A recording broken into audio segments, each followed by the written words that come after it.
हाँ भाई का बहुत अच्छा सवाल है कि औरतों का कब्रिस्तान जाना। देखो, आप सल्लल्लाहु अलैहि वसल्लम ने पहले तो औरतों को बिल्कुल ही कब्रिस्तान जाने से मना कर दिया था। बाद में आपने फरमाया कुन्तु नहैतुकुम अन ज़ियारतिल क़ुबूर फ़ज़ूरूहा, मैंने तुम्हें कब्रिस्तान जाने से मना किया था, अब तुम कब्रिस्तान में जा सकती हो।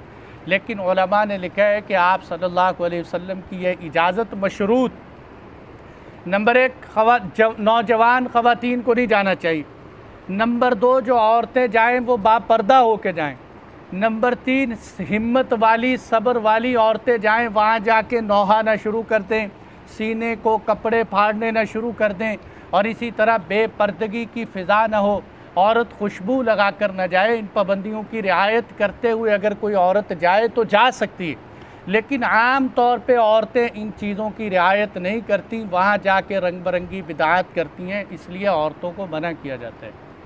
जी भाई, किसी का कोई सवाल?